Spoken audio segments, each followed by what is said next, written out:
Hi hello welcome to PSC tricks with Ammu. അപ്പോൾ ഇന്ന് നമ്മൾ നോക്കാൻ പോകുന്നത് നമ്മുടെ 10th പ്രിലിംസിന് വേണ്ടിയിട്ടുള്ള കുറച്ച് തിരഞ്ഞെടുത്തിട്ടുള്ള PYQ ക്വസ്റ്റ്യൻസ് ആണ് കേട്ടോ. അപ്പോൾ നമുക്ക് നേരെ ക്വസ്റ്റ്യനിലേക്ക് പോവാം. ഒന്നാമത്തെ ക്വസ്റ്റ്യൻ നോക്കാം. ഉർവശി ഭൂട്ടാലിയുടെ നിശബ്ദതയുടെ മറുവശം എന്ന കൃതി ഏതു ചരിത്ര സംഭവവുമായിട്ടാണ് ബന്ധപ്പെട്ടിരിക്കുന്നത്? ഏതാണ്? ഓപ്ഷൻ സി, ഇന്ത്യ വിഭജനവുമായിട്ട് ബന്ധപ്പെട്ടിട്ടുള്ള കൃതിയാണ് നിശബ്ദതയുടെ മറുവശം എന്ന് പറയുന്നത്. ആരാണത് എഴുതിയിരിക്കുന്നത്? ഉർവശി ഭൂട്ടാലിയാണ് കേട്ടോ. ഉർവശി ഭൂട്ടാലിയ എന്ന് കാണുന്നുണ്ട്, ഇതിൽ ഉർവശി ഭട്ടാലിയ എന്നാണ് കൊടുത്തിരിക്കുന്നത്. താഴെ പറയുന്നവരിൽ ഇന്ത്യൻ നാഷണൽ കോൺഗ്രസിൻ്റെ പ്രസിഡന്റ് പദവി അലങ്കരിച്ചിട്ടുള്ളവർ ആരെല്ലാം? വേഗം കണ്ടുപിടിച്ച് ആരൊക്കെയാണ്? ഓപ്ഷൻ ബി ആണ് കറക്റ്റ് ആൻസർ. ജോർജ് യൂളും മഹാത്മാഗാന്ധിജിയും ആനന്ദമോഹൻ ബോസും നെല്ലിസൺ ഗുപ്തയും എന്താണ് INCയുടെ പ്രസിഡന്റ് പദവി അലങ്കരിച്ചിട്ടുള്ളവരാണ്. ഓപ്ഷൻ ബി ആണ് ആൻസർ. 1847 ഹെർമൻ ഗുണ്ടട്ട് ആരംഭിച്ച ദിനപത്രങ്ങൾ ഏതെല്ലാം? ഏതൊക്കെയാണ്? സ്ഥിരമായിട്ട് വരുന്നൊരു ക്വസ്റ്റ്യൻ ആണ്, ഈ വർഷമൊക്കെ ചോദിക്കാറുണ്ട് കേട്ടോ. ഏതൊക്കെയാണ്? പശ്ചിമോദയവും രാജ്യസമാചാരവുമാണ് കേട്ടോ. ഓപ്ഷൻ എ ആണ് ആൻസർ. പശ്ചിമോദയവും രാജ്യസമാചാരവും 1847 ഹെർമൻ ഗുണ്ടട്ട് ആരംഭിച്ച ദിനപത്രങ്ങളാണ്. വിദ്യാഭ്യാസ മേഖലയിലെ പ്രവർത്തനങ്ങൾ കണക്കാക്കി 2025 കേരള ജ്യോതി പുരസ്കാരത്തിന് അർഹനായ ചരിത്രകാരൻ കൂടിയായ വ്യക്തി ആർക്കാണ് 2025 കേരള ജ്യോതി പുരസ്കാരത്തിന് അർഹനായിരിക്കുന്നത്? MR രാഘവ വാര്യരാണ് കേട്ടോ. MR രാഘവ വാര്യർക്കാണ് 2025 കേരള ജ്യോതി പുരസ്കാരം ലഭിച്ചിട്ടുള്ളത്. അപ്പോൾ നമ്മൾ 2025 കേരള ജ്യോതി പുരസ്കാരം പറഞ്ഞില്ലേ, ആർക്കാണ് ലഭിച്ചിരിക്കുന്നത്? MR രാഘവ വാര്യർക്കാണ് അല്ലേ. വിദ്യാഭ്യാസ മേഖലയിലെ പ്രവർത്തനങ്ങൾ കണക്കാക്കിയിട്ടാണ് അദ്ദേഹത്തിന് ആ ഒരു അവാർഡ്, അതായത് കേരള ജ്യോതി എന്ന് പറഞ്ഞിട്ടുള്ള ഒരു പുരസ്കാരം ലഭിച്ചിരിക്കുന്നത്. ഇനി അതുപോലെ തന്നെ കേരള പ്രഭ പുരസ്കാരം 2 പേർക്കാണ് ലഭിച്ചിരിക്കുന്നത്.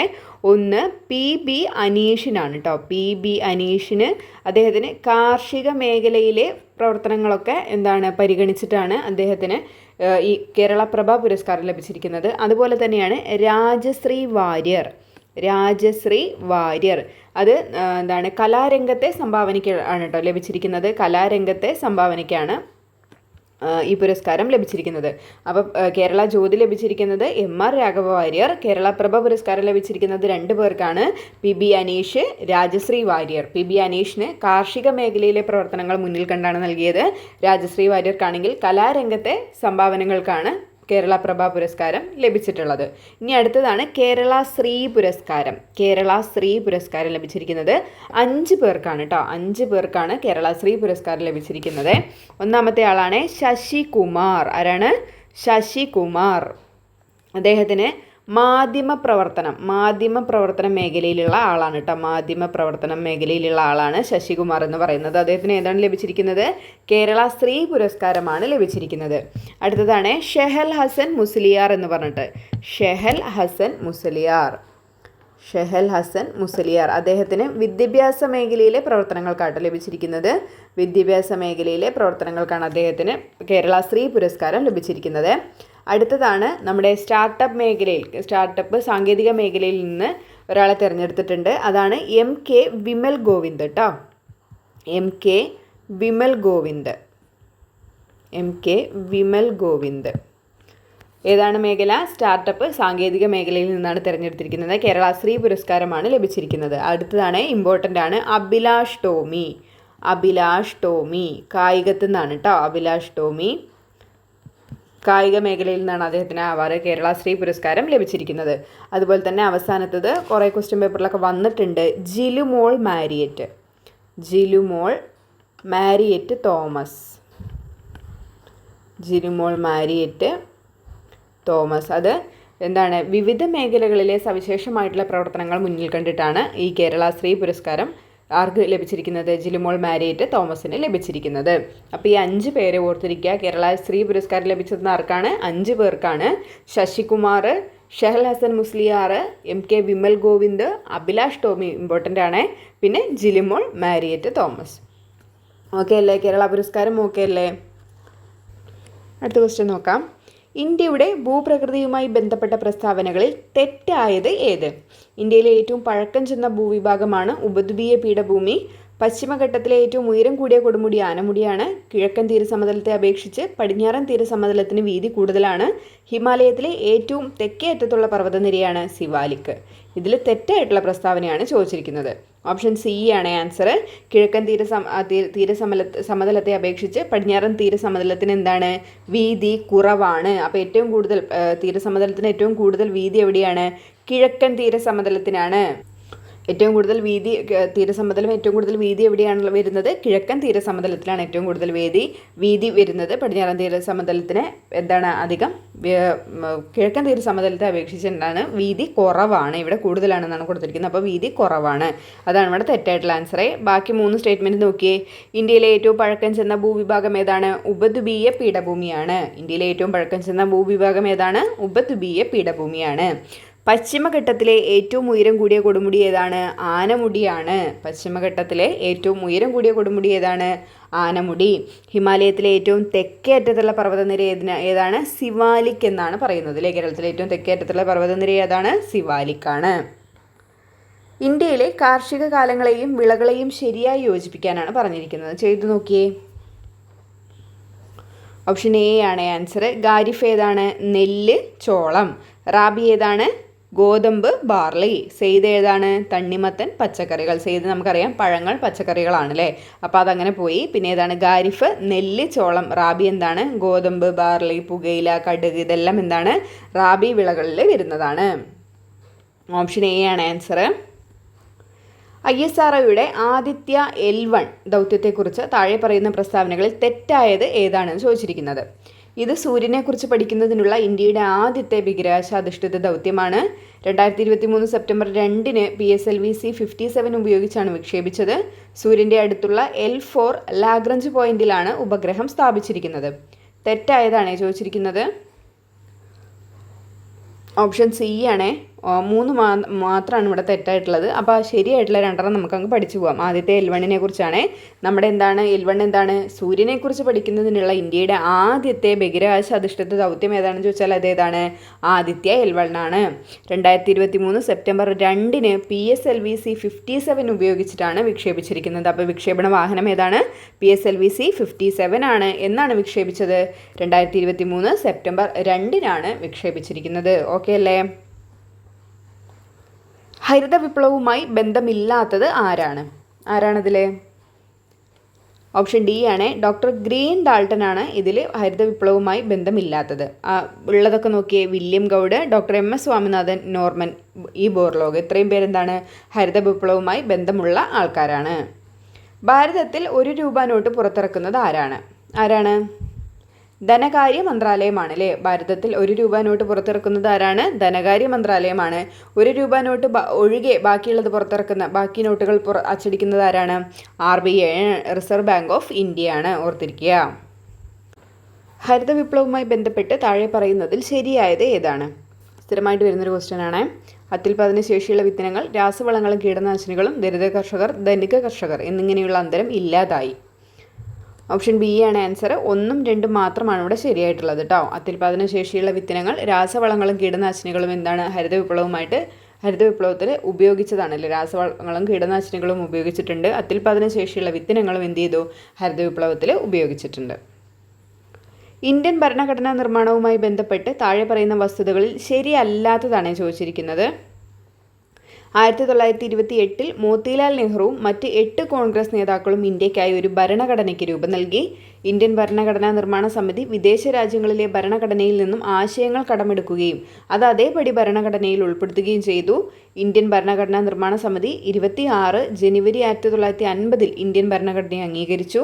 ഭരണഘടനാ നിർമ്മാണ സമിതിയുടെ ആദ്യത്തെ മീറ്റിംഗ് 1946 ഡിസംബറിൽ നടന്നു. ശരിയല്ലാത്തതാണ് ചോദിച്ചിരിക്കുന്നത്. ഓപ്ഷൻ സി ആണ് ആൻസർ. 2ഉം 3ഉമാണ് ഇതിൽ ശരിയല്ലാത്തത് കേട്ടോ. 2ഉം 3ഉമാണ്. ശരിയായതൊന്ന് നോക്കിയേ. 1928 എന്താണ്? മോത്തിലാൽ നെഹ്റു മറ്റ് 8 കോൺഗ്രസ് നേതാക്കളും ഇന്ത്യക്കായിട്ടൊരു ഭരണഘടനയ്ക്ക് രൂപം നൽകി. പിന്നീട് എന്താണ്? ഭരണഘടനാ നിർമ്മാണ സമിതിയുടെ ആദ്യത്തെ മീറ്റിംഗ് 1946 ഡിസംബർ 9 നടക്കുന്നത്. ഇന്ത്യൻ ഭരണഘടനാ നിർമ്മാണ സമിതി വിദേശ രാജ്യങ്ങളിലെ ഭരണഘടനയിൽ നിന്നും ആശയങ്ങൾ കടമെടുത്തിട്ടുണ്ട്. പക്ഷെ അതേപടി ഭരണഘടനയിൽ ഉൾപ്പെടുത്തിയിട്ടില്ല. ശരിയല്ലേ? നമ്മുടെ ഇന്ത്യയുടെ എന്താണ് ഇതിനനുസരിച്ചിട്ട് നമ്മുടെ ഇന്ത്യയുടെ എല്ലാ ഇതും ഉൾക്കൊണ്ടിട്ട് അതിനനുസരിച്ചിട്ട് വേണ്ടിയിട്ടാണ് അതിനനുസരിച്ചിട്ടാണ് ആശയങ്ങളെ ഇതിൽ ഉൾപ്പെടുത്തുക, മാറ്റങ്ങൾ വരുത്തിയിട്ടാണ് നമ്മളുടെ ഇതിൽ എന്താണ് ഭരണഘടനയിൽ ഇതെല്ലാം ഉൾപ്പെടുത്തിയിരിക്കുന്നത് അല്ലേ. അല്ല അതേപടി കോപ്പി പേസ്റ്റ് ചെയ്യുകയല്ല ചെയ്തിരിക്കുന്നത്, തെറ്റാണ് അല്ലേ. ഇനി അതുപോലെ തന്നെ ഇന്ത്യൻ ഭരണഘടനാ നിർമ്മാണ സമിതി 26 ജനുവരി 1950 ഇന്ത്യൻ ഭരണഘടനയെ അംഗീകരിച്ചു എന്ന് പറയുമ്പോൾ അതൊരു ട്രാപ്പാണ്. നമുക്ക് ഇവിടെ നടുവിലായിട്ടാണ് നമുക്ക് ഡേറ്റും വർഷമൊക്കെ തന്നിരിക്കുന്നത്. അത് നേരെ തിരിച്ചില്ലേ, ആദ്യം എന്താണ് ഡേറ്റ് വന്നു, പിന്നെ മന്ത് വന്നു, പിന്നെ വർഷം വന്നു. വായിക്കുമ്പോൾ നമ്മൾ ഈസി ആയിട്ട് കേട്ടിട്ടുണ്ടല്ലോ 1950 ജനുവരി 26, ശരി തന്നെയാണ് അല്ലേ. പക്ഷേ ശരി എന്താണ്, 1950 ജനുവരി 26 എന്താണ് വന്നത്, ഭരണഘടന നിലവിൽ വരികയാണ് ചെയ്തിട്ടുള്ളത്. ഭരണഘടന നിലവിൽ വന്ന ഡേറ്റാണ് 1950 ജനുവരി 26.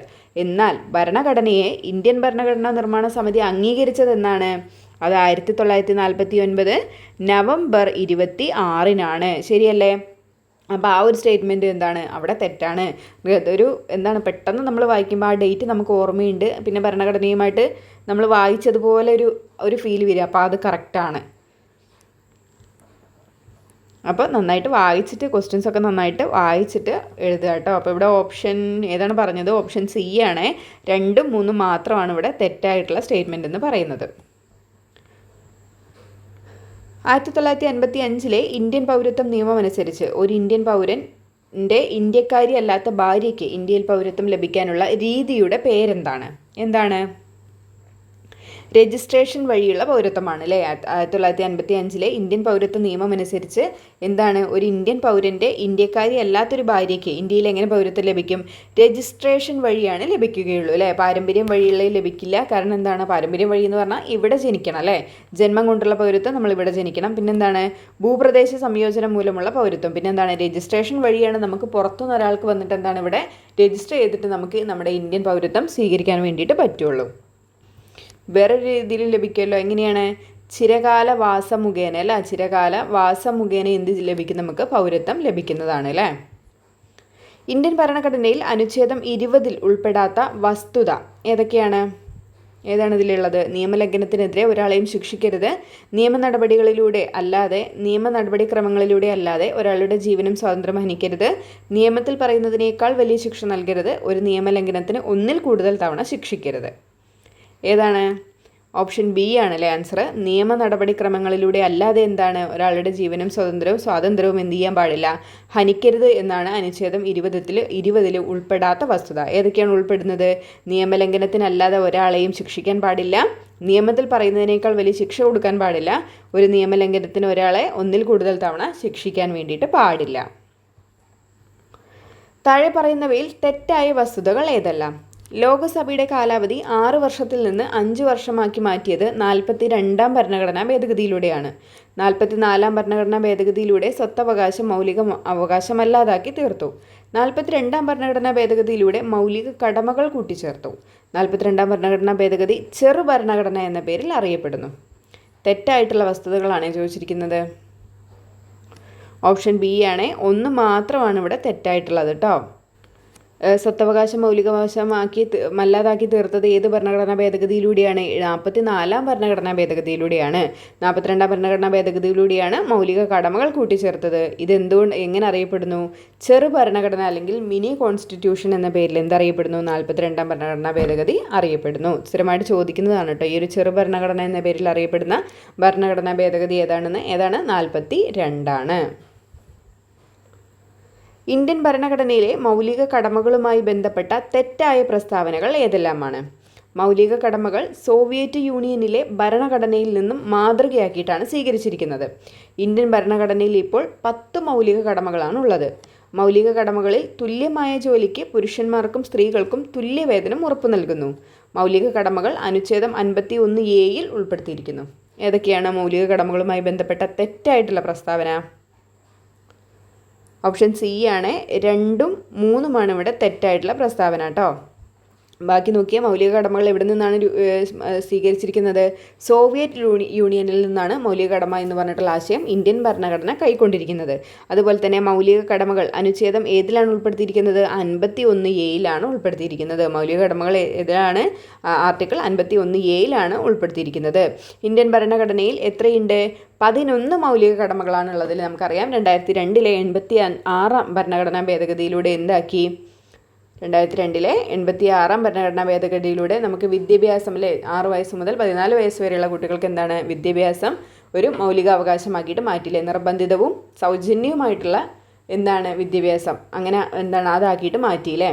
അപ്പോൾ ടോട്ടൽ ഇപ്പോൾ എത്ര മൗലിക കടമകളുണ്ട്? 11 മൗലിക കടമകളാണ് നമുക്കുള്ളത്, 10 അല്ല അല്ലേ? ഇനി നോക്കൂ, ഈ മൗലിക കടമകളിൽ തുല്യമായ ജോലിക്ക് പുരുഷന്മാർക്കും സ്ത്രീകൾക്കും തുല്യവേതനം ഉറപ്പു നൽകുന്നു. അതേതാണ്? നിർദ്ദേശക തത്വങ്ങളിലുള്ള എന്താണ്? ഒരു എന്താണ്? ആർട്ടിക്കിളാണ് അല്ലേ? മൗലിക കടമകളിൽ തുല്യമായ ജോലിക്ക് സ്ത്രീക്കും പുരുഷനും തുല്യവേതനം ഉറപ്പു നൽകുന്നു എന്ന് പറയുന്നത് എന്താണ്? നിർദ്ദേശക തത്വങ്ങളിൽ ഉൾപ്പെടുത്തിയിട്ടുള്ളതാണ്. അത് മൗലിക കടമയിൽ ഉൾപ്പെടുത്തിയിട്ടുള്ളൊരു കാര്യമല്ല അല്ലേ? അപ്പം 2ഉം 3ഉമാണ് ഇവിടെ തെറ്റായിട്ടുള്ളത്. സൈബർ ലോകത്ത് വർദ്ധിച്ചു വരുന്ന കുറ്റകൃത്യങ്ങൾക്കെതിരെ കുട്ടികളെ സജ്ജരാക്കാൻ കേരള പോലീസ് നടപ്പിലാക്കുന്ന പദ്ധതിയുടെ പേര് ഏതാണ്? കൂട്ടാണ് കേട്ടോ, കൂട്ട്. സൈബർ ലോകത്ത് വർദ്ധിച്ചു വരുന്ന കുറ്റകൃത്യങ്ങൾക്കെതിരെ കുട്ടികളെ സജ്ജരാക്കാൻ കേരള പോലീസ് നടപ്പിലാക്കുന്ന പദ്ധതിയുടെ പേരാണ് കൂട്ട് എന്ന് പറയുന്നത്. പഞ്ചവത്സര പദ്ധതിയുടെ ലക്ഷ്യങ്ങളിൽ ഉൾപ്പെടാത്തത് ഏതൊക്കെയാണ്? ആരോഗ്യമാണ് അല്ലേ? പഞ്ചവത്സര പദ്ധതിയുടെ ലക്ഷ്യങ്ങളിൽ ഉൾപ്പെടാത്തതിൽ ഏതാണ്? ആരോഗ്യമാണ്. വളർച്ച, ആധുനികവൽക്കരണം, സ്വാശ്രയത്വം എന്നിവ എന്താണ്? പഞ്ചവത്സര പദ്ധതിയുടെ ലക്ഷ്യങ്ങളാണ്. നീതി ആയോഗിനെ സംബന്ധിച്ച് താഴെ നൽകിയിരിക്കുന്നവയിൽ തെറ്റല്ലാത്ത പ്രസ്താവനകൾ, അതായത് ശരിയായിട്ടുള്ള പ്രസ്താവനകൾ ഏതൊക്കെ? ആസൂത്രണ കമ്മീഷന് പകരം 2005 നീതി ആയോഗ് നിലവിൽ വരുന്നത്. കേന്ദ്രഭരണ പ്രദേശങ്ങളിലെ ലഫ്റ്റനന്റ് ഗവർണർ നീതി ആയോഗിലെ അംഗങ്ങളായിരിക്കും. National industry for transforming India എന്നതിൻ്റെ ചുരുക്കെഴുത്താണ് നീതി ആയോഗ്. ആദ്യ യോഗം നരേന്ദ്രമോദിയുടെ അധ്യക്ഷതയിൽ നടന്നു. ഏതൊക്കെയാണ് ശരിയായിട്ടുള്ളത്? 2ഉം 4ഉമാണ് കേട്ടോ ശരിയായിട്ടുള്ളത്. 2ഉം 4ഉമാണ് ഇവിടെ ശരിയായിട്ടുള്ളത്. കേന്ദ്രഭരണ പ്രദേശങ്ങളിലെ ലഫ്റ്റനന്റ് ഗവർണർമാർ എന്തായിരിക്കും? നീതി ആയോഗിലെ അംഗങ്ങളായിരിക്കും. ആദ്യ യോഗം നരേന്ദ്രമോദിയുടെ അധ്യക്ഷതയിലാണ് നടന്നത്. 2005 നീതി ആയോഗ് നിലവിൽ വന്നത്? അല്ലാതെ നമുക്കറിയാം 2015 ജനുവരി 1 എന്ത് വരുന്നത്? നീതി ആയോഗ് നിലവിൽ വരുന്നത് എന്നാണ്. 2015 ജനുവരി 1 നീതി ആയോഗ് നിലവിൽ വരുന്നത്. അതുപോലെ തന്നെ national industry for transforming India എന്നതാണോ അതിൻ്റെ ചുരുക്കെഴുത്ത്? അല്ല, national institution for transforming India എന്നതാണ് നമ്മുടെ നീതി ആയോഗിൻ്റെ ചുരുക്കെഴുത്ത് എന്ന് പറയുന്നത്. ആൻസർ പറഞ്ഞില്ലേ? 2ഉം 4ഉമാണ് ശരി കേട്ടോ.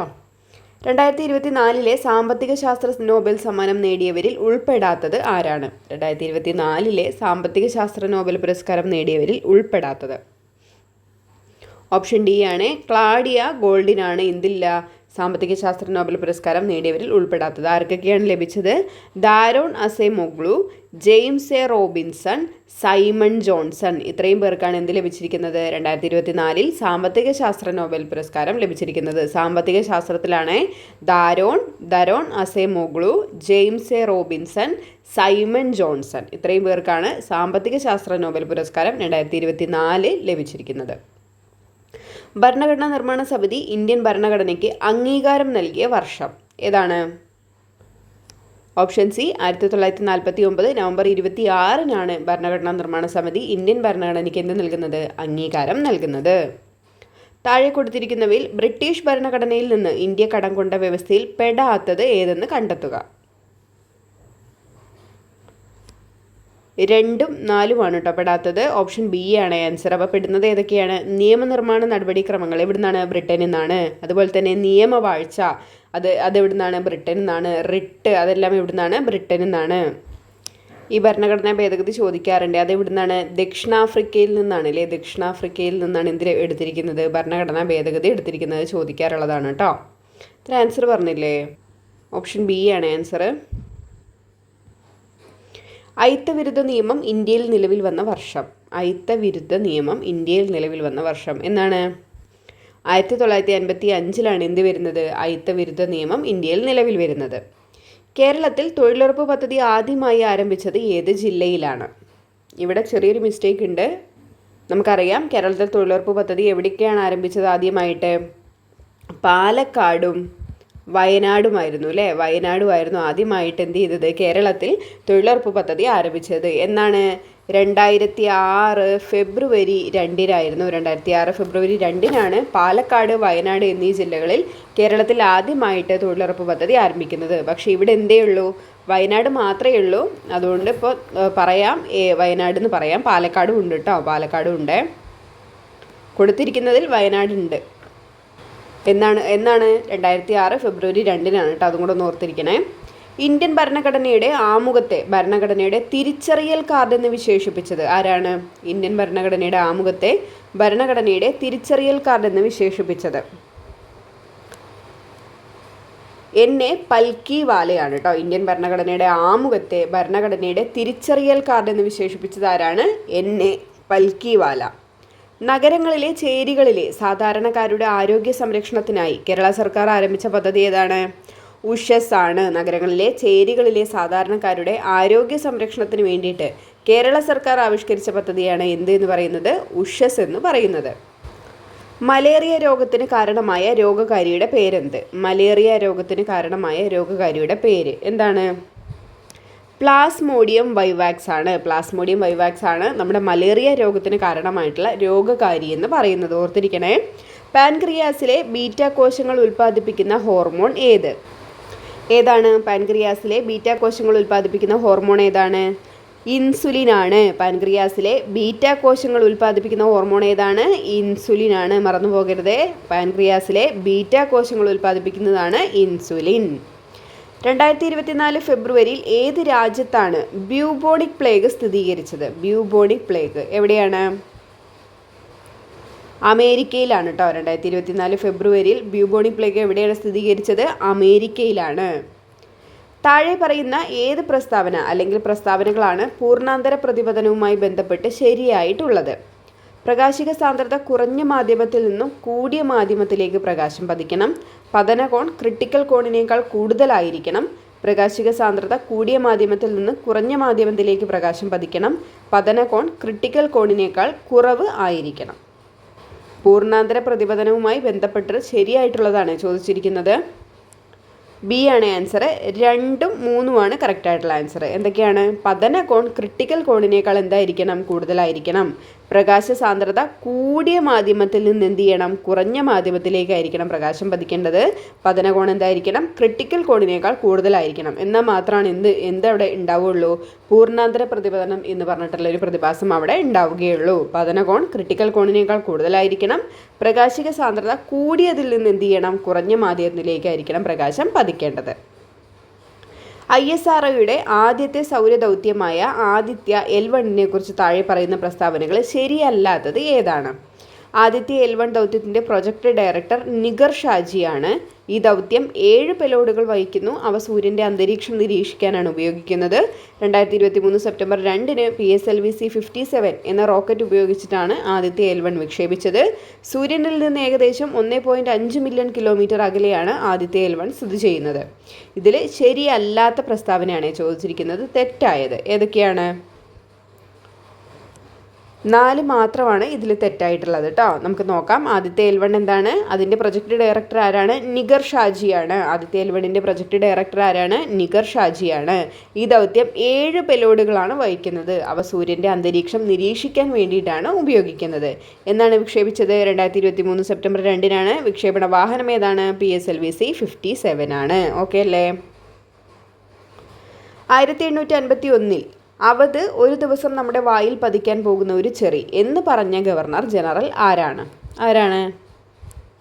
ഡൽഹൌസി പ്രഭുവാണ് കേട്ടോ. ഡൽഹൌസി പ്രഭുവാണ്. അവധിനെക്കുറിച്ച് എന്താണ്? അവധ് നമ്മുടെ വായിൽ പതിക്കാൻ പോകുന്ന ഒരു ചെറിയാണെന്ന് പറഞ്ഞത് ആരാണ്? ഡൽഹൌസി പ്രഭുവാണ്. താഴെ നൽകിയിട്ടുള്ളവയിൽ ഹരിതഗൃഹ പ്രവാഹത്തിന് കാരണമല്ലാത്ത വാതകം ഏതാണ്?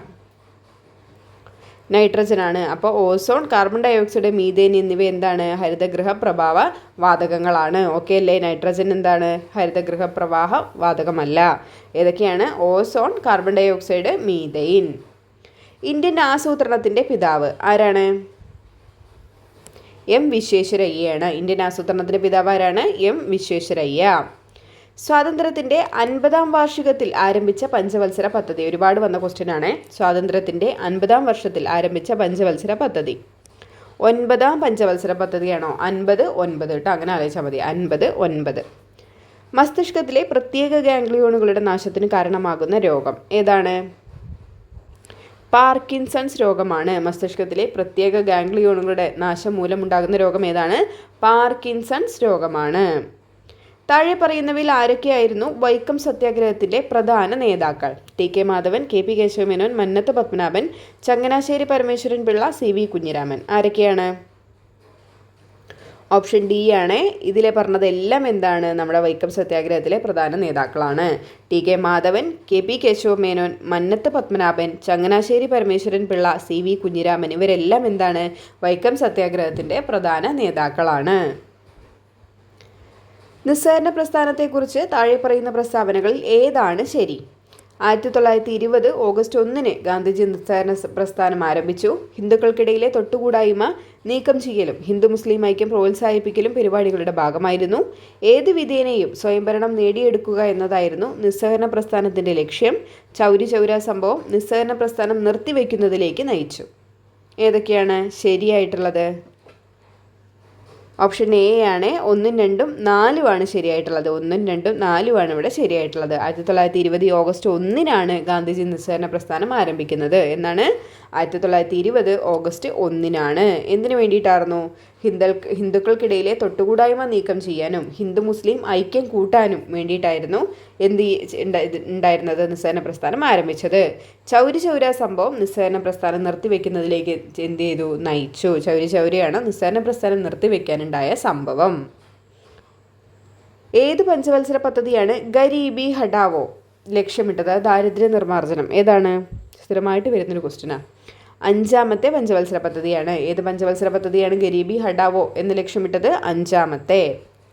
ഇന്ത്യൻ ഭരണഘടനയിലെ മിനി റിവിഷൻ അല്ല, മിനി കോൺസ്റ്റിറ്റ്യൂഷൻ അല്ലെങ്കിൽ ചെറു ഭരണഘടന എന്നറിയപ്പെടുന്ന ഭേദഗതി അതേതാണ്? നമ്മൾ പറഞ്ഞു 42-ാം ഭരണഘടനാ ഭേദഗതിയാണ് അല്ലേ. ചെറു ഭരണഘടന എന്നറിയപ്പെടുന്നത് ഏതാണ്?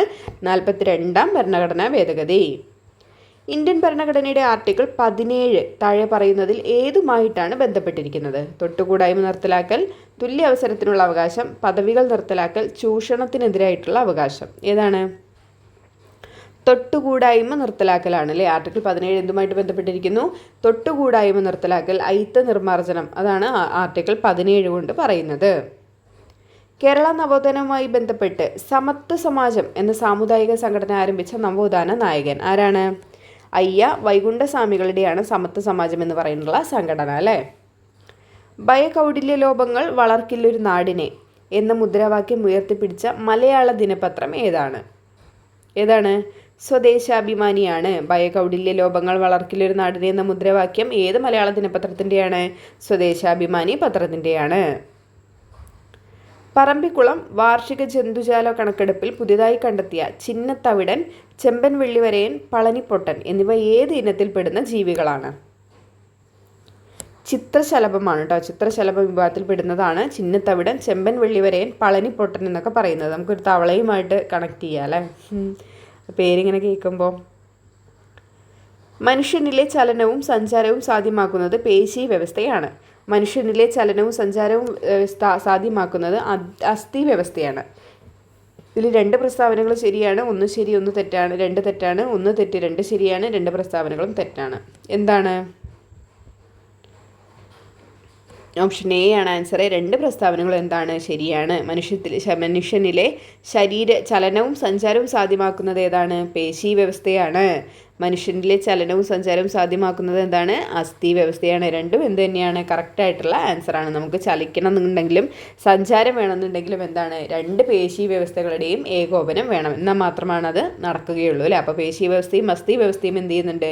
മനുഷ്യരിലെ ചലനത്തിനും സഞ്ചാരത്തിനും എന്ത് ചെയ്യുന്നുണ്ട്? ഹെൽപ്പ് ചെയ്യുന്നുണ്ട്. അപ്പോൾ 2 പ്രസ്താവനകളും എന്താണ്? ശരിയാണ്.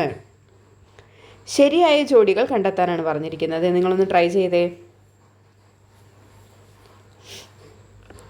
ഓപ്ഷൻ എ ആണ് ആൻസർ. 1 ശരിയാണ്, 3 ശരിയാണ്. സൂക്രോസിൽ എന്താണ്? കരിമ്പിൽ അടങ്ങിയിരിക്കുന്ന പോഷകം ഏതാണ്? സൂക്രോസ് ആണ്.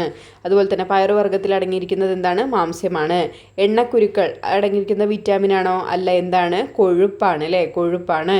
ഇനി അതുപോലെ തന്നെ ധാന്യങ്ങളിൽ എന്താണ് അടങ്ങിയിരിക്കുന്നത്? അന്നജമാണ്. അപ്പോൾ അത് 2, 4 ഇവിടെ തെറ്റല്ലേ? എണ്ണക്കുരുക്കളിൽ കൊഴുപ്പും ധാന്യങ്ങളിൽ എന്താണ്? അന്നജവുമാണുള്ളത്. ബാക്കി ശരിയാണ്. കരിമ്പിൽ സൂക്രോസ് ആണ്. പിന്നെന്താണ്? നമ്മുടെ പയറുവർഗ്ഗത്തിൽ മാംസ്യമാണ്. പോഷക ഘടകങ്ങൾ കേട്ടോ.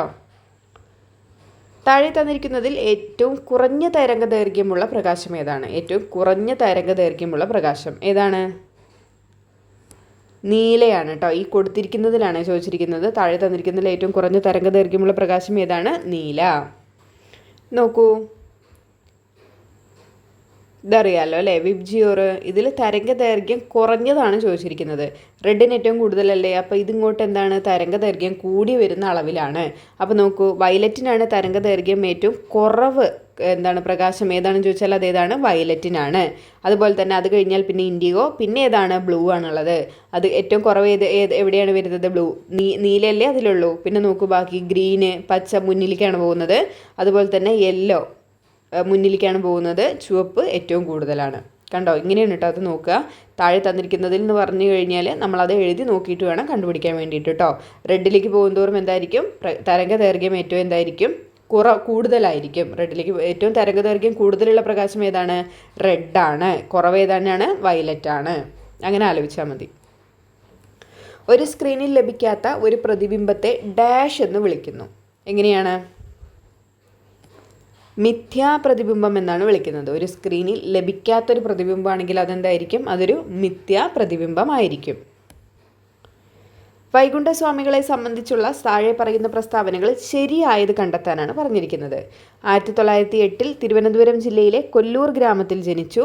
അദ്ദേഹത്തിൻ്റെ വിശ്വാസ സംഹിത അയ്യാവഴി എന്നാണ് അറിയപ്പെട്ടിരുന്നത്. അരുൾനൂൽ അദ്ദേഹത്തിൻ്റെ രചനയാണ്. കണ്ണാടി പ്രതിഷ്ഠ നടത്തി. ശരിയായതാണ് ചോദിച്ചിരിക്കുന്നത്. ഓപ്ഷൻ ബി ആണ് ശരിയായിട്ടുള്ളത്. 2, 3, 4 ആണ് ശരി. 2, 3, 4 എന്ത് ശരിയായിട്ടുള്ളത്? അദ്ദേഹത്തിൻ്റെ വിശ്വാസ സംഹിത എന്താണ് അറിയപ്പെട്ടിരുന്നത്? എന്നാണ് അറിയപ്പെട്ടിരുന്നത്. അരുൾ നൂൽ, അതുപോലെ തന്നെ അഖിലത്തിരുട്ട് അമ്മാൻ, ഇതൊക്കെ ആരുടെയാണ്? വൈകുണ്ഠസ്വാമികളുടെ രചനകളാണ്. കണ്ണാടി ദക്ഷിണേന്ത്യയിലെ ആദ്യത്തെ കണ്ണാടി പ്രതിഷ്ഠ നടത്തുന്നത് ആരാണ്? നമ്മളുടെ വൈകുണ്ഠസ്വാമികളാണ്. വയനാട്ടിൽ ബ്രിട്ടീഷുകാർക്കെതിരായി നടന്ന കുറിച്യ കലാപത്തെ പറ്റി താഴെ പറയുന്നവയിൽ തെറ്റായ പ്രസ്താവന ഏതാണ്? കലാപം നടന്നത് 1812 കലാപത്തെ അടിച്ചമർത്താൻ ബ്രിട്ടീഷുകാർ രാമനമ്പിയെയാണ് നിയോഗിച്ചത്. കലാപത്തിൻ്റെ പ്രധാന നേതാവായ പാലിയത്തച്ഛനെ ബ്രിട്ടീഷുകാർ വധിച്ചു. വട്ടത്തൊപ്പിക്കാരെ നാട്ടിൽ നിന്നും പുറത്താക്കുക എന്ന മുദ്രാവാക്യം കലാപകാരികൾ ഉയർത്തി. തെറ്റായിട്ടുള്ളതാണ് ചോദിച്ചിരിക്കുന്നത്. ഓപ്ഷൻ സി ആണ്. 2, 3 എന്താണ്? തെറ്റായിട്ടുള്ള പ്രസ്താവനയാണ്. 2, 3 തെറ്റായിട്ടുള്ള പ്രസ്താവനയാണ്.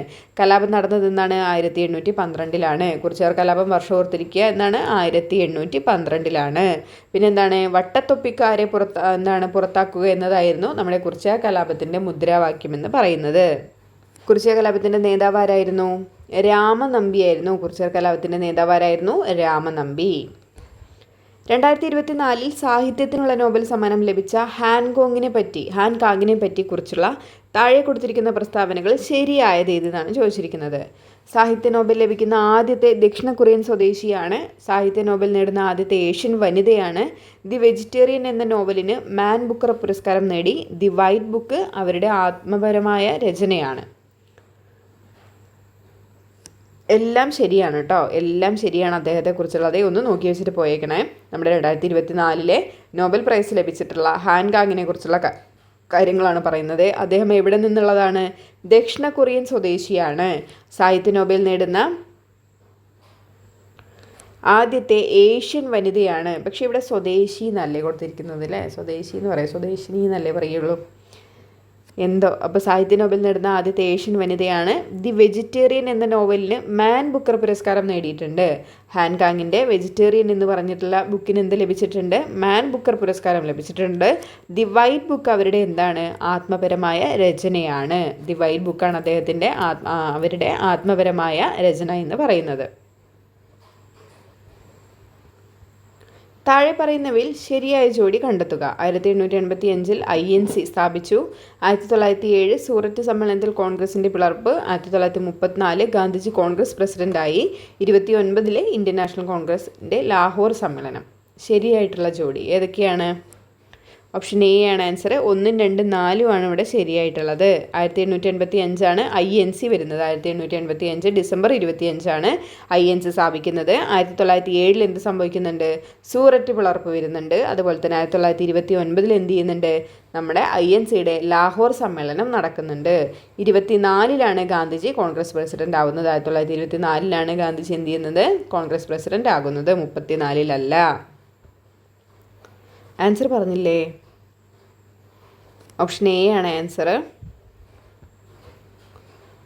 2024 നടന്ന ബ്രിക്സ് ഉച്ചകോടിയുമായി ബന്ധപ്പെട്ട് താഴെ കൊടുത്തിരിക്കുന്ന പ്രസ്താവനകൾ ശരിയായത് ഏതാണ്? 16ാം ഉച്ചകോടിയാണ് കസാനിൽ നടന്നത്. കസാൻ സ്ഥിതി ചെയ്യുന്നത് ചൈനയിലാണ്. ബ്രിക്സിൻ്റെ ആസ്ഥാനം ന്യൂഡൽഹിയാണ്. 2009 ബ്രിക്സ് രൂപം കൊണ്ടത്. 1, 4 മാത്രമാണ്. 1, 4 മാത്രമാണ് ശരിയായിട്ടുള്ളത്. 16ാം ഉച്ചകോടി എവിടെയാണ് നടന്നത്? കസാനിലാണ് നടന്നത്. 2009 എന്ത് ചെയ്യുന്നത്? ബ്രിക്സ് രൂപം കൊള്ളുന്നത്. താഴെ കൊടുത്തിരിക്കുന്നവയിൽ നിന്നും ISROയുമായി ബന്ധമുള്ള ശരിയായ പ്രസ്താവന കണ്ടെത്താനാണ് പറഞ്ഞിരിക്കുന്നത്. ISRO സ്ഥാപിച്ചത് 1998 ഇതിൻ്റെ ആസ്ഥാനം കൊൽക്കത്തയിലെ അന്തരീക്ഷ ഭവനാണ്. ഇതിൻ്റെ ആദ്യത്തെ ചെയർമാൻ വിക്രം സാരാഭായി ആയിരുന്നു. വിക്രം സാരാഭായി സ്പേസ് സെൻറ്റർ തിരുവനന്തപുരത്ത് സ്ഥിതി ചെയ്യുന്നു.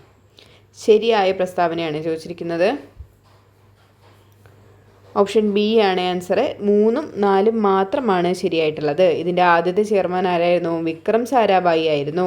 വിക്രം സാരാഭായി സ്പേസ് സെൻറ്റർ എവിടെയാണ് സ്ഥിതി ചെയ്യുന്നത്? തിരുവനന്തപുരത്താണ് സ്ഥിതി ചെയ്യുന്നത്. ISROയുമായിട്ട് ബന്ധപ്പെട്ടിട്ടുള്ള കാര്യങ്ങളെല്ലാം നമ്മൾ ഒരു ക്ലാസ് ആക്കിയിട്ട് ചെയ്തിട്ടുണ്ടായിരുന്നു. മിക്കവാറും നമുക്ക് ആ ഒരു ടോപ്പിക്കിൽ നിന്ന് ഒരു ക്വസ്റ്റ്യൻ പ്രതീക്ഷിക്കാം കേട്ടോ. പ്രിലിംസിനൊക്കെ വരാറുണ്ട്. സ്വാതന്ത്ര്യ സമരകാലത്ത് മലബാറിൽ പ്രസിദ്ധീകരിച്ച അൽ അമീൻ പത്രവുമായി ബന്ധപ്പെട്ട് താഴെ കൊടുത്തിരിക്കുന്ന പ്രസ്താവനകൾ ശരിയായത് ഏതാണ്? മുഹമ്മദ് അബ്ദുറഹിമാൻ സാഹിബിൻ്റെ നേതൃത്വത്തിലാണ് ആരംഭിച്ചത്. 1924 ഒക്ടോബർ 12 ആരംഭിച്ചത്. 1939 ബ്രിട്ടീഷ് സർക്കാർ പത്രം നിരോധിച്ചു. പത്രത്തിൻ്റെ ഓഫീസ് സ്ഥിതി ചെയ്യുന്നത് താനൂരിലായിരുന്നു.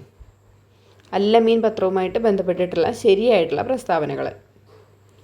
ഓപ്ഷൻ എ ആണ് ആൻസർ. 1, 2, 3 ഇവിടെ ശരിയായിട്ടുള്ളത് കേട്ടോ. മുഹമ്മദ് അബ്ദുറഹിമാൻ സാഹിബിൻ്റെ നേതൃത്വത്തിലാണ് അൽ അമീൻ പത്രം രൂപീകരിച്ചിട്ടുണ്ടായിരുന്നത്. 1924 ഒക്ടോബർ 12 അൽ അമീൻ പത്രം രൂപീകരിക്കുന്നത്. 1939 ബ്രിട്ടീഷ് സർക്കാർ എന്ത് ചെയ്തു? പത്രം നിരോധിക്കുകയും ചെയ്തു. താഴെ കൊടുത്തിരിക്കുന്നവയിൽ തെറ്റായ ജോഡി കണ്ടെത്താനാണ് പറഞ്ഞിരിക്കുന്നത്. ഒന്ന് നോക്കിയേ. ഇതിൽ ഓപ്ഷൻ ഡി ആണ് ആൻസർ. 4 മാത്രം എന്നുള്ളതാണ് കേട്ടോ തെറ്റായിട്ടുള്ളത്. നമുക്കറിയാം 2026 എഴുത്തച്ഛൻ പുരസ്കാരം ആരാണ് ലഭിച്ചിരിക്കുന്നത്? KG ശങ്കരപ്പിള്ളയ്ക്കാണ് കേട്ടോ. KG ശങ്കരപ്പിള്ളയ്ക്കാണ് 2026 എന്ത് ലഭിച്ചിരിക്കുന്നത്? എഴുത്തച്ഛൻ പുരസ്കാരം ലഭിച്ചിരിക്കുന്നത്. വയലാർ അവാർഡ് നമുക്കറിയാം 2024 വരെയാണ് കൊടുത്തിട്ടുള്ളത്. അന്ന് ആർക്കാണ് കിട്ടിയിരിക്കുന്നത്? സന്തോഷ് കുമാറിനാണ്. സന്തോഷ് കുമാറിനാണ്.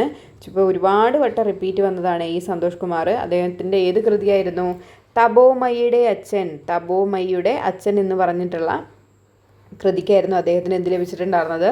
2024 വയലാർ അവാർഡ് ലഭിച്ചിട്ടുണ്ടായിരുന്നത്. പിന്നെ കേരള ജ്യോതി പുരസ്കാരം നമ്മളിപ്പോൾ നോക്കിയല്ലോ. അതാരായിരുന്നു? MR രാഘവ വാര്യർക്കാണ് എന്ത് ലഭിച്ചിരിക്കുന്നത്? കേരള ജ്യോതി പുരസ്കാരം ലഭിച്ചിരിക്കുന്നത്. ഓടക്കുഴൽ അവാർഡ് ആർക്കാണ്? 54ാമത് ഓടക്കുഴൽ അവാർഡ് ആർക്കാണ് ലഭിച്ചിരിക്കുന്നത്? 2024 വരെയാണ് ഈ ഓടക്കുഴൽ പുരസ്കാരം കൊടുത്തിട്ടുള്ളൂ കേട്ടോ. വയലാർ അവാർഡ് 2025 കാര്യമാണ് കേട്ടോ പറഞ്ഞത്. 2025 വയലാർ അവാർഡ് ചെയ്തവരാണ് സന്തോഷ് കുമാറാണ്. തപോമയിയുടെ അച്ഛൻ എന്ന കൃതിക്കാണ്. 2024 ഓടക്കുഴൽ പുരസ്കാരം ആർക്കാണ് ലഭിച്ചിരിക്കുന്നത്? P. രാമനാണ് കേട്ടോ. P. രാമൻ എന്ന് പറഞ്ഞിട്ടുള്ള കവിക്കാണ് ലഭിച്ചിരിക്കുന്നത്. രാമൻ പാടുന്നു എന്ന് പറഞ്ഞിട്ടുള്ള കവിതാ സമാഹാരത്തിനാണ് 2024 54ാമത് ഓടക്കുഴൽ പുരസ്കാരം അദ്ദേഹത്തിന് ലഭിച്ചിരിക്കുന്നത് കേട്ടോ. താഴെ കൊടുത്തിരിക്കുന്ന സംഭവങ്ങളുടെ ശരിയായ കാലഘടനാക്രമം ഏതാണ്? ഓപ്ഷൻ എ ആണ് ആൻസർ. ആദ്യം വരുന്നത് മലബാർ കലാപം എന്നാണ് 1921 പിന്നീട് എന്ത് വരുന്നുണ്ട്? ക്ഷേത്രപ്രവേശന വിളംബരം എന്നാണ് 1936 നവംബർ 12 1936 നവംബർ 12 ക്ഷേത്രപ്രവേശന വിളംബരം. ശേഷം എന്ത് വരുന്നു? ജവഹർലാൽ നെഹ്റുവിൻ്റെ മരണം എന്നാണ് 1964 അദ്ദേഹം മരിക്കുന്നത്. പിന്നീട് എന്ത് വരുന്നു? നമ്മുടെ അതിർത്തി ഗാന്ധി ആരാണ്? ഖാൻ അബ്ദുൽ ഗാഫർ ഖാൻ്റെ മരണം എന്നാണ് 1988 അപ്പോൾ നോക്കൂ, ശരിയല്ലേ? മലബാർ കലാപം എന്നാണ് 1921. ക്ഷേത്രപ്രവേശന വിളംബരം 1936 നവംബർ 12 ജവഹർലാൽ നെഹ്റുവിൻ്റെ മരണം എന്നാണ് 1964 സംഭവിക്കുന്നത്. അതുപോലെ തന്നെ അതിർത്തി ഗാന്ധിയായിട്ടുള്ള ഖാൻ അബ്ദുൽ ഗാഫർ ഖാൻ്റെ അന്തരിക്കുന്നത് എന്നാണ് 1988. ഓപ്ഷൻ എ ആണ് ആൻസർ. താഴെ പറയുന്നവയിൽ ഏത് സമരവുമായി ബന്ധപ്പെട്ടതാണ് പ്രവർത്തിക്കുക അല്ലെങ്കിൽ മരിക്കുക എന്ന മുദ്രാവാക്യം ഗാന്ധിജി ഉയർത്തിയത്? ഏതാണ്? ക്വിറ്റ് ഇന്ത്യ സമരവുമായിട്ട് ബന്ധപ്പെട്ടിട്ടുള്ളതാണ് അല്ലേ? പ്രവർത്തിക്കുക അല്ലെങ്കിൽ മരിക്കുക എന്ന മുദ്രാവാക്യം ഏതുമായിട്ട് ബന്ധപ്പെട്ടിരിക്കുന്നു? ക്വിറ്റ് ഇന്ത്യ സമരവുമായിട്ടാണ് ബന്ധപ്പെട്ടിരിക്കുന്നത്. താഴെ പറയുന്ന കൃതികളിൽ ശ്രീനാരായണ ഗുരുവിൻ്റേതല്ലാത്ത കൃതി ഏതാണ്? നമുക്കറിയാം, വേദാധികാര നിരൂപണമാണ് അല്ലേ? ആരുടെയാണ്? ചട്ടമ്പി സ്വാമികളുടെയാണ് വേദാധികാര നിരൂപണം എന്ന് പറയുന്നത്. സ്ഥിരമായിട്ട് ഇത് തന്നെ കേട്ടോ കറങ്ങി കളിക്കുന്നത് ഈ ഒരു ക്വസ്റ്റ്യനാണ്. ഒരുപാട് വട്ടം റിപ്പീറ്റ് അടിച്ചിട്ടുള്ള ഒരു ക്വസ്റ്റ്യനാണ്. ഏതൊക്കെയാണ് ഇതിൽ കൊടുത്തിട്ടുള്ള? ശ്രീനാരായണ ഗുരുവിൻ്റെ ദൈവദശകം, നവമഞ്ജരി, ദർശനമാല ആരുടെയാണ്? ശ്രീനാരായണ ഗുരുവിൻ്റെയാണ്. വേദാധികാര നിരൂപണം ആരുടെയാണ്? പ്രാചീന മലയാളം വേദാധികാര നിരൂപണം. ഇതൊക്കെ ആരുടെയാണ്? ചട്ടമ്പി സ്വാമികളുടെ കൃതിയാണ്. ദേശീയ വിദ്യാഭ്യാസ ദിനമായ നവംബർ 11 താഴെ പറയുന്നവയിൽ ആരുമായിട്ടാണ് ബന്ധപ്പെട്ടിരിക്കുന്നത്? ആരുമായിട്ടാണ്? മൗലാന അബ്ദുൽ കലാം ആസാദുമായിട്ടാണ് ബന്ധപ്പെട്ടിരിക്കുന്നത്. നവംബർ 11 ആരുമായിട്ട് ബന്ധപ്പെട്ടിരിക്കുന്നു? മൗലാന അബ്ദുൽ കലാം ആസാദുമായിട്ടാണ് ബന്ധപ്പെട്ടിരിക്കുന്നത്. അദ്ദേഹത്തിൻ്റെ ജന്മദിനമാണ് നമ്മൾ എന്തായിട്ട് കൊണ്ടാടുന്നത്? ദേശീയ വിദ്യാഭ്യാസ ദിനമായിട്ട് കൊണ്ടാടുന്നത് എന്നാണ് നവംബർ 11. ചുവടെ നൽകിയിരിക്കുന്ന സാഹിത്യകാരന്മാരിൽ ജ്ഞാനപീഠ പുരസ്കാരം ലഭിക്കാത്ത മലയാള സാഹിത്യകാരന്മാർ ആരൊക്കെയാണ്? ഓപ്ഷൻ സി ആണ്. ഒളപ്പമണ്ണയ്ക്കാണ് ഇതുവരെ ലഭിക്കാത്തത്. Akkitham Achuthan Namboothiri, M T Vasudevan Nair, ONV Kurup എന്നിവർക്ക് ഇന്ന് എന്ത് ലഭിച്ചിട്ടുണ്ട്? ജ്ഞാനപീഠ പുരസ്കാരം ലഭിച്ചിട്ടുണ്ട്. Akkitham Achuthan Namboothiri, M T Vasudevan Nair, ONV Kurup എന്താണ്? ജ്ഞാനപീഠ പുരസ്കാരത്തിന് അർഹരായിട്ടുള്ളവരാണ്. താഴെ പറയുന്നവയിൽ ഇന്ത്യൻ വിദ്യാഭ്യാസ രംഗവുമായി ബന്ധപ്പെട്ട കമ്മീഷനുകൾ ഏതൊക്കെയാണ്? സ്ഥിരമായിട്ട് ചോദിക്കാറുണ്ട് കേട്ടോ, നമുക്ക് വേഗം കണ്ടുപിടിക്കാൻ പറ്റും. ഏതാണ്? 1ഉം 3ഉമാണല്ലേ ശരി. രാധാകൃഷ്ണൻ കമ്മീഷനും അതുപോലെ തന്നെ കോത്താരി കമ്മീഷനുമാണ് എന്തുള്ളത്? വിദ്യാഭ്യാസ രംഗവുമായിട്ട് ബന്ധപ്പെട്ടിട്ടുള്ള കമ്മീഷനുകൾ. താഴെ നൽകിയിട്ടുള്ള സംഭവങ്ങളിൽ തെറ്റായത് ഏതെന്നാണ് ചോദിച്ചിരിക്കുന്നത്? കുണ്ടറ വിളംബരം 1809, കുളച്ചൽ യുദ്ധം 1741, ആറ്റിങ്ങൽ കലാപം 1721, കുറിച്യ കലാപം 1810. നമുക്ക് പെട്ടെന്ന് കണ്ടുപിടിക്കാം അല്ലേ? ഏതാണ് ഓപ്ഷൻ? ഓപ്ഷൻ ഡി ആണ് ആൻസർ. ആ കുറിച്യ കലാപം എന്നാണ് 1812 നമ്മളിപ്പോൾ പഠിച്ചതേ ഉള്ളൂ. അപ്പോൾ ബാക്കി നോക്കിയേ. കുണ്ടറ വിളംബരം എന്നാണ് 1809. കുണ്ടറ വിളംബരം എന്നാണ് 1809. കുളച്ചൽ യുദ്ധം എന്ന് നടന്നു 1741. കുളച്ചൽ യുദ്ധം 1741. ആറ്റിങ്ങൽ കലാപം നമുക്ക് ഓൾറെഡി അറിയാം 1721. കുറിച്യർ കലാപം എന്നാണ് 1812. മൗലിക ചുമതലകളുമായി ബന്ധപ്പെട്ട് താഴെ നൽകിയിരിക്കുന്ന പ്രസ്താവനകൾ ശരിയായത് ഏതാണ്? 1950 നിലവിൽ വന്ന ഇന്ത്യൻ ഭരണഘടനയിൽ മൗലിക ചുമതലകളെക്കുറിച്ച് പരാമർശമില്ലായിരുന്നു. സർക്കാരിയ കമ്മീഷന്റെ ശുപാർശ പ്രകാരമാണ് മൗലിക ചുമതലകൾ കൂട്ടിച്ചേർക്കപ്പെട്ടത്. 1976 42ാം ഭരണഘടനാ ഭേദഗതിയിലൂടെ പൗരന്മാർ അനുവർത്തിക്കേണ്ട 10 ചുമതലകൾ കൂടി കൂട്ടിച്ചേർത്തു. ശരിയായതാണ് ചോദിച്ചിരിക്കുന്നത്. ഓപ്ഷൻ ബി ആണ് ആൻസർ. 1ഉം 3ഉമാണ് ശരിയായിട്ടുള്ളത് കേട്ടോ. 1950 നിലവിൽ വന്ന ഇന്ത്യൻ ഭരണഘടനയിൽ എന്തിലുണ്ടായിരുന്നു? മൗലിക ചുമതലകളെക്കുറിച്ച് പരാമർശമില്ലായിരുന്നു. ശരിയാണല്ലേ. 76 42ാം ഭരണഘടനാ ഭേദഗതിയിലൂടെയാണ് പൗരന്മാർ അനുവർത്തിക്കേണ്ട 10 ചുമതലകൾ എന്ത് ചെയ്യുന്നത്? കൂട്ടിച്ചേർക്കുന്നത്. 1976 42ാം ഭരണഘടനാ ഭേദഗതിയിലൂടെ. ഇങ്ങനെയും ചോദിക്കാം കേട്ടോ. ഭരണഘടന നിലവിൽ വരുമ്പോൾ ഇല്ലാതിരുന്നതും പിന്നീട് കൂട്ടിച്ചേർക്കപ്പെട്ടതുമായിട്ടുള്ള ഭാഗം ഏതാണെന്ന്. അതേതാണ്? മൗലിക ചുമതലകളാണ് കേട്ടോ. അങ്ങനെയും ഒരു ക്വസ്റ്റ്യൻ പേപ്പറിൽ ചോദിച്ച് കണ്ടിട്ടുണ്ട് കേട്ടോ. ഇന്ത്യയുടെ ദേശീയ ഗീതവുമായി ബന്ധപ്പെട്ട് താഴെ തന്നിരിക്കുന്നവയിൽ ശരിയായവ ഏതാണ്? ബങ്കിം ചന്ദ്ര ചാറ്റർജിയാണ് എഴുതിയത്. ഹിന്ദി ഭാഷയിലാണ് രചിക്കപ്പെട്ടത്. ദേശീയ ഗാനത്തിനൊപ്പം തുല്യ പദവിയാണ് ദേശീയ ഗീതത്തിനുള്ളത്. ഓപ്ഷൻ ഡി ആണ് 1ഉം 3ഉമാണ് ശരിയായിട്ടുള്ളത്. ബങ്കിം ചന്ദ്ര ചാറ്റർജി അല്ലേ ദേശീയ ഗീതം എഴുതിയിരിക്കുന്നത്? ഹിന്ദി ഭാഷയിലാണോ എഴുതിയിരിക്കുന്നത്? അല്ല. ഏത് ഭാഷയിലാണ്? ബംഗാളി ഭാഷയിലാണല്ലേ എഴുതിയിരിക്കുന്നത്. ബംഗാളി ഭാഷയിലാണ് ദേശീയ ഗീതം എഴുതിയിരിക്കുന്നത്. ദേശീയ ഗാനത്തിനോടൊപ്പം എന്താണ്? തുല്യ പദവിയാണ് ദേശീയ ഗീതത്തിനും ഉള്ളത്. ദേശീയ മനുഷ്യാവകാശ കമ്മീഷനെ കുറിച്ച് ശരിയായത് ഏതെന്നാണ് ചോദിച്ചിരിക്കുന്നത്. ഉറപ്പാണ് നമ്മുടെ മനുഷ്യാവകാശ കമ്മീഷനെ കുറിച്ച് ഒരു ചോദ്യം ഉറപ്പാണ്. നമ്മൾ ആ ടോപ്പിക്ക് സെപ്പറേറ്റ് ആയിട്ട് എടുത്തിട്ടുണ്ട്. മനുഷ്യാവകാശവും വിവരാവകാശവും സെപ്പറേറ്റ് ആയിട്ട് എടുത്തു തന്നിട്ടുണ്ട്, എല്ലാ കാര്യങ്ങളും ഉൾപ്പെടുത്തിയിട്ട്. 1993 protection of human rights act പ്രകാരമാണ് നിലവിൽ വന്നത്. ആദ്യത്തെ ചെയർമാൻ ജസ്റ്റിസ് രംഗനാഥ മിശ്രയായിരുന്നു. 1993 ഡിസംബർ 10 ആദ്യത്തെ കമ്മീഷൻ നിലവിൽ വന്നു. ചെയർമാൻ്റെ കാലാവധി 3 വർഷം അല്ലെങ്കിൽ 70 വയസ്സ്. ഏതൊക്കെയാണ് ശരിയായിട്ടുള്ളത്? ഓപ്ഷൻ ബി ആണ് 1ഉം 2ഉം 4ഉമാണ് ശരിയായിട്ടുള്ളത്. 1ഉം 2ഉം 4ഉമാണ് ശരിയായിട്ടുള്ളത്. ഏതൊക്കെയാണ്? 1993 protection of human rights act പ്രകാരമാണ് നിലവിൽ വന്നത്. എല്ലാവരും തെറ്റിക്കുന്ന ഒരു സ്റ്റേറ്റ്മെൻ്റ് ആണത് കേട്ടോ. ശരിയാണ്. 1993 protection of human rights act പ്രകാരമാണ് എന്ത് നിലവിൽ വന്നത്? ദേശീയ മനുഷ്യാവകാശ കമ്മീഷൻ നിലവിൽ വന്നത്. ആദ്യത്തെ ചെയർമാൻ ആരാണ്? ജസ്റ്റിസ് രംഗനാഥ മിശ്രയായിരുന്നു. ചെയർമാൻ്റെ കാലാവധി എത്രയാണ്? 3 വർഷം അല്ലെങ്കിൽ 70 വയസ്സാണ്. എന്നാണ് ആദ്യത്തെ കമ്മീഷൻ നിലവിൽ വരുന്നത്? 1993 ഒക്ടോബർ 12 എന്ത് വരുന്നത്? ആദ്യത്തെ കമ്മീഷൻ നിലവിൽ വരുന്നത്. ഓർത്തിരിക്കട്ടെ, 1993 ഒക്ടോബർ 12 എന്ത് ചെയ്യുന്നത്? നമ്മുടെ മനുഷ്യാവകാശ കമ്മീഷൻ നിലവിൽ വരുന്നത്. ഇന്ത്യൻ ഭരണഘടന 25 മുതൽ 28 വരെയുള്ള വകുപ്പുകളിൽ ഉറപ്പ് നൽകുന്ന മതസ്വാതന്ത്ര്യത്തിൽ പെടാത്തത് ഏതാണ്? ഇഷ്ടമുള്ള മതം സ്വീകരിക്കാനും പ്രചരിപ്പിക്കാനുമുള്ള അവകാശമുണ്ട്. മതസ്ഥാപനങ്ങൾ ഉണ്ടാക്കാനും സ്ഥാവര ജംഗമ സ്വത്തുക്കൾ ആർജിക്കാനുമുള്ള അവകാശം. ഗവൺമെൻറ്റിൻ്റെ ഉടമസ്ഥതയിലും ധനസഹായത്തിലും പ്രവർത്തിക്കുന്ന വിദ്യാഭ്യാസ സ്ഥാപനങ്ങളിൽ മതബോധനം നടത്തുന്നത് നിരോധിക്കുന്നു. ന്യൂനപക്ഷങ്ങൾക്ക് സ്വന്തമായി വിദ്യാഭ്യാസ സ്ഥാപനങ്ങൾ സ്ഥാപിക്കുന്നതിനും നടത്തുന്നതിനുമുള്ള അവകാശം ഉറപ്പ് നൽകുന്നതാണ് ചോദിച്ചിരിക്കുന്നത് ശരിയായിട്ടുള്ളത്. അതായത് 25 മുതൽ 28 വകുപ്പുകളിൽ പെടുന്നത്. പെടുന്നതല്ല, പെടാത്തതാണ് കേട്ടോ ചോദിച്ചിരിക്കുന്നത്. പെടാത്തതാണ് തെറ്റായിട്ടുള്ളത്. പെടാത്തതാണ് ചോദിച്ചിരിക്കുന്നത്. പെടാത്തതാണ്. കണ്ടുപിടിക്കൂ. ഓപ്ഷൻ ഡി ആണ് ആൻസർ. 4 മാത്രമാണ് ഇതിൽ പെടാത്തത് അല്ലേ? ഈ 4 എന്തിലാണ് പെടുന്നത്? 29 പെടുന്നത്. 29-ലും 30-ലുമാണ് പെടുന്നത്. അതെന്തായിരുന്നു? ന്യൂനപക്ഷ വിഭാഗങ്ങളുടെ താല്പര്യങ്ങൾ സംരക്ഷിക്കലിലാണ് എന്ത് വരുന്നത്? ന്യൂനപക്ഷങ്ങൾക്ക് സ്വന്തമായി വിദ്യാഭ്യാസ സ്ഥാപനങ്ങൾ സ്ഥാപിക്കുന്നതിനും നടത്തുന്നതിനുമുള്ള അവകാശം വരുന്നത്. ബാക്കി ഇത് 3ഉം എന്താണ്? നമ്മൾ 25 മുതൽ 28 വരെയുള്ള വകുപ്പുകളിൽ പറയുന്ന മതസ്വാതന്ത്ര്യത്തിൽ പെടുന്നതാണ്. ഇഷ്ടമുള്ള മതം സ്വീകരിക്കാനും പ്രചരിപ്പിക്കാനുമുള്ള അവകാശമുണ്ട്. മതസ്ഥാപനങ്ങൾ ഉണ്ടാക്കാനും സ്ഥാവര ജംഗമ സ്വത്തുക്കൾ ആർജിക്കാനുമുള്ള അവകാശമുണ്ട്. ഗവൺമെൻറ്റിൻ്റെ ഉടമസ്ഥതയിലും ധനസഹായത്തിലും പ്രവർത്തിക്കുന്ന വിദ്യാഭ്യാസ സ്ഥാപനങ്ങളിൽ മതബോധനം നടത്തുന്നത് എന്ത് ചെയ്യുന്നുണ്ട്? നിരോധിക്കുന്നുണ്ട്. അത് ഏതാണ് ആർട്ടിക്കിൾ നിരോധിക്കുന്നത്? 28 കൂടെ ഓർത്തിരിക്കുക കേട്ടോ. ആർട്ടിക്കിൾ 28 പറയുന്നത്. ഇവിടെ ആൻസർ പറഞ്ഞു. ഓപ്ഷൻ ഡി ആണ് ആൻസർ കേട്ടോ. 4 മാത്രമാണ് അതിൽ പെടാത്തതുള്ളൂ. 2024 ബ്രിക്സ് സമ്മേളനം നടന്നത് എവിടെയാണ്? 2024 ബ്രിക്സ് സമ്മേളനം നടന്നത് എവിടെയാണ്? റഷ്യയിൽ വെച്ചിട്ടായിരുന്നു കേട്ടോ. റഷ്യയിൽ വെച്ചിട്ടാണ് 2024 ബ്രിക്സ് സമ്മേളനം നടന്നിട്ടുണ്ടായിരുന്നത്. 2025 ബ്രിക്സ് ഉച്ചകോടി വേദി എവിടെയാണ്? ഇന്ത്യയാണ്.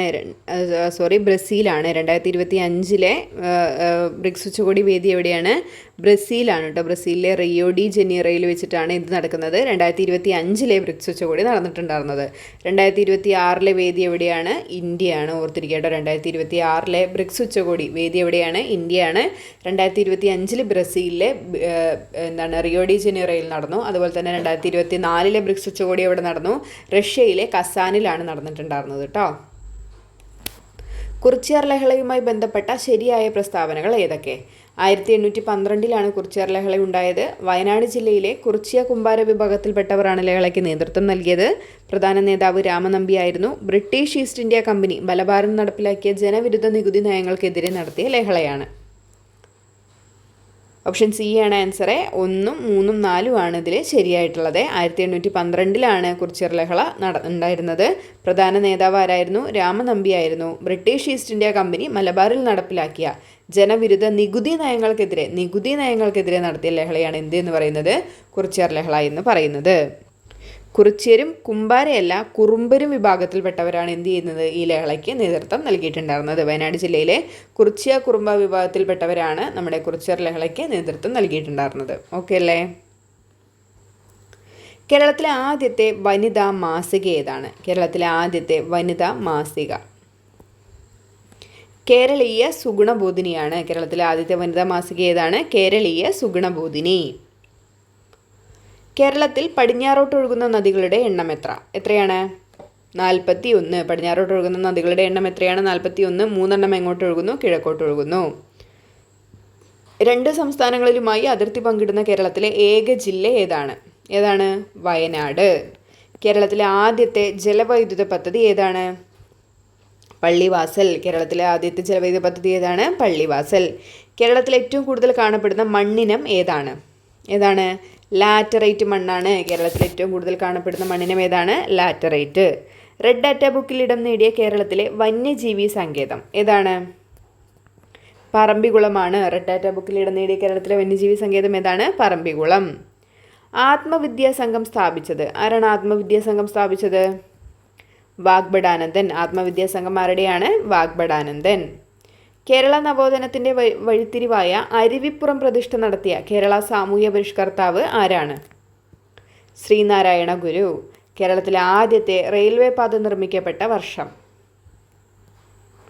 1861 കേരളത്തിലെ ആദ്യത്തെ റെയിൽവേ പാത നിർമ്മിക്കപ്പെടുന്നത്. 1861. പയ്യന്നൂരിൽ വെച്ച് നടന്ന കോൺഗ്രസ് സമ്മേളനത്തിൻ്റെ അധ്യക്ഷൻ ആരായിരുന്നു? ജവഹർലാൽ നെഹ്റു ആയിരുന്നു. പയ്യന്നൂരിൽ വെച്ച് നടന്ന കോൺഗ്രസ് സമ്മേളനത്തിൻ്റെ അധ്യക്ഷൻ ആരായിരുന്നു? ജവഹർലാൽ നെഹ്റു.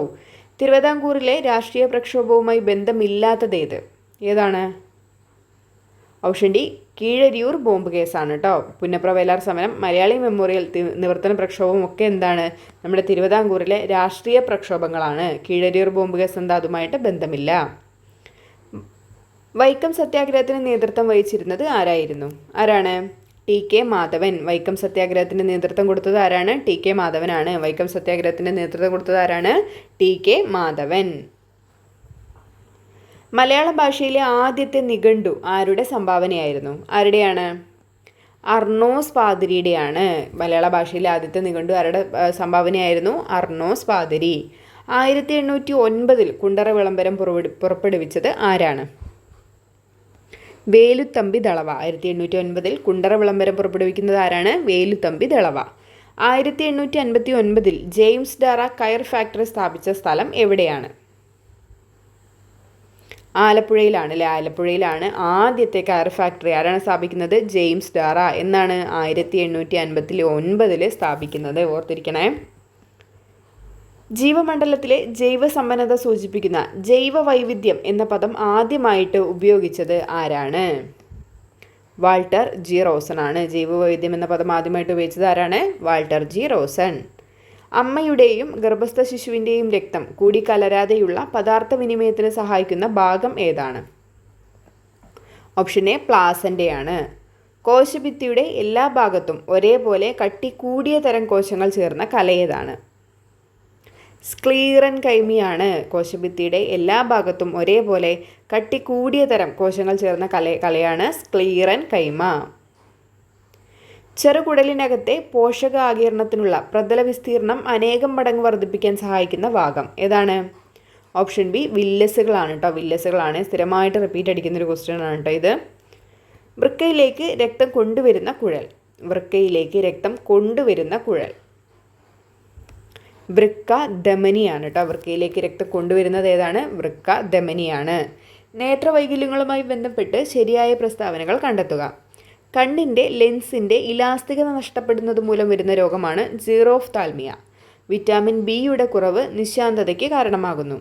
കണ്ണിനുള്ളിൽ മർദ്ദം കൂടുന്ന അവസ്ഥയാണ് ഗ്ലോക്കോമ. കണ്ണിലെ ലെൻസ് അതാര്യമാകുന്ന അവസ്ഥയാണ് തിമിരം. ശരിയായ പ്രസ്താവനകളാണ്. ബി ആണ് ശരിയായിട്ടുള്ളത്. 3ഉം 4ഉമാണ് ഇവിടെ ശരിയായിട്ടുള്ളത്. കണ്ണിനുള്ളിൽ മർദ്ദം കൂടുന്ന അവസ്ഥ ഏതാണ്? ഗ്ലോക്കോമയാണ്. കണ്ണിലെ ലെൻസ് അതാര്യമാകുന്ന അവസ്ഥ ഏതാണ്? തിമിരമാണ്. വിറ്റാമിൻ ബിയുടെ കുറവല്ല, വിറ്റാമിൻ എയുടെ കുറവാണ് നിശാന്തതയ്ക്ക് കാരണമാകുന്നത് അല്ലേ? നിശാന്തതയ്ക്ക് കാരണമാകുന്നത് ഏതാണ്? വിറ്റാമിൻ എയുടെ കുറവാണ്. സീറോതാൽമിയ കണ്ണിൻ്റെ ലെൻസിൻ്റെ ഇലാസ്റ്റിക് നഷ്ടപ്പെടുന്നത് മൂലമല്ല വരുന്നത്. എന്താണ്? നമ്മുടെ കണ്ണുകളൊക്കെ വരണ്ടിട്ട് ഈർപ്പരഹിതമായി പോകുന്നൊരവസ്ഥയാണ് സീറോഫ്താൽമിയ എന്ന് പറയുന്നത് കേട്ടോ. വിറ്റാമിൻ എയുടെ കുറവ് മൂലം സീറോതാൽമിയ വരാറുണ്ട് കേട്ടോ. ഇല്ല, ആൻസർ പറഞ്ഞോ ഞാൻ. ബി ആണ്. 3ഉം 4ഉം ആണ് കേട്ടോ ശരിയായിട്ടുള്ളത്. 3ഉം 4ഉം. ന്യൂക്ലിയർ റിയാക്ടറുകളിലെ ഇന്ധനം ഏതാണ്? ന്യൂക്ലിയർ റിയാക്ടറുകളിലെ ഇന്ധനം ഏതാണ്? സമ്പുഷ്ട യുറേനിയമാണ്. ന്യൂക്ലിയർ റിയാക്ടറുകളിലെ ഇന്ധനം ഏതാണ്? സമ്പുഷ്ട യുറേനിയം. വസ്തുവിൻ്റെ പ്രവേഗം ഇരട്ടിയായാൽ ഗതികോർജ്ജം എന്തായിരിക്കും?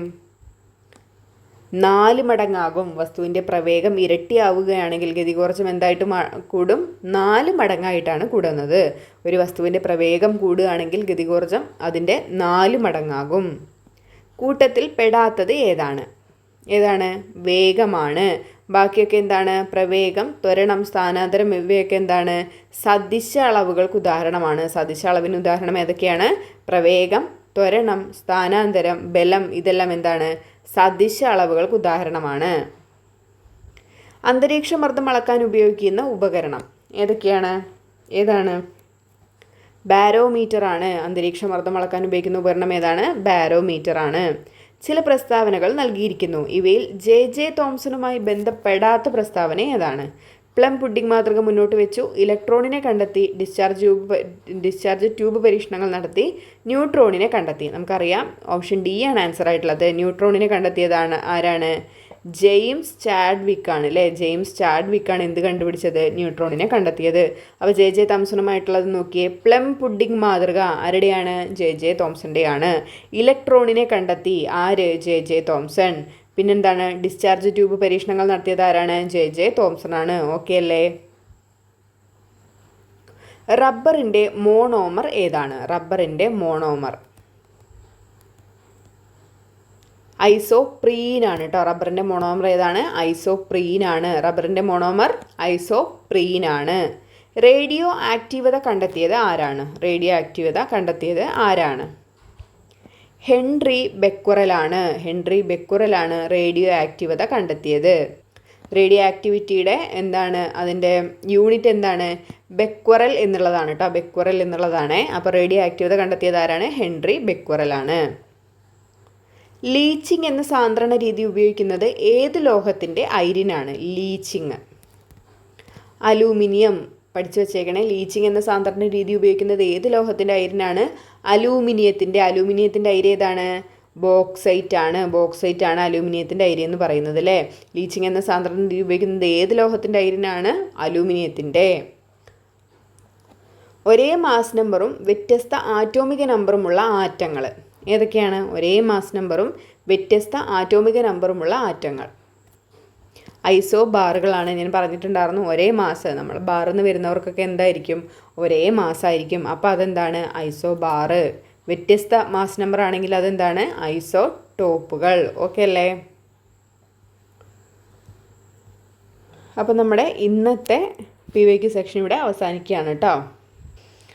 അപ്പോൾ വീണ്ടും എല്ലാവർക്കും ഓൾ ദി ബെസ്റ്റ് കേട്ടോ. നന്നായിട്ട് എക്സാം എഴുതുക. പഠിച്ച ക്വസ്റ്റ്യൻസ് തന്നെ എല്ലാവർക്കും വരട്ടെ കേട്ടോ. മഴയാണ്. അപ്പോൾ എല്ലാവരും നേരത്തെ ഇറങ്ങാൻ വേണ്ടിയിട്ട് ശ്രമിക്കുക കേട്ടോ. പെന്ന് അതുപോലെ തന്നെ ഹാൾ ടിക്കറ്റ്, അതുപോലെ തന്നെ ID പ്രൂഫ്, ആധാർ കാർഡ് എന്താണെന്ന് വെച്ചാൽ അത് കൊണ്ടുപോകാൻ വേണ്ടിയിട്ട് ശ്രമിക്കുക. അതുപോലെ തന്നെ നിങ്ങൾക്ക് ഇപ്പോൾ ഒരു ID പ്രൂഫും കൂടെ കയ്യിൽ വെച്ചു എന്ന് വെച്ചിട്ട് കുഴപ്പമൊന്നുമില്ല കേട്ടോ. അറിയണ ചോദ്യത്തിന് മാത്രം ആൻസർ എഴുതുക. ഒരുപാട് കൺഫ്യൂഷൻ അടിച്ചിട്ടിരിക്കാണ്ടിരിക്കുക. അപ്പോൾ വീണ്ടും പറയുന്നു ഓൾ ദി ബെസ്റ്റ്. അപ്പോൾ നമുക്ക് എക്സാം കഴിഞ്ഞിട്ട് കാണാം കേട്ടോ.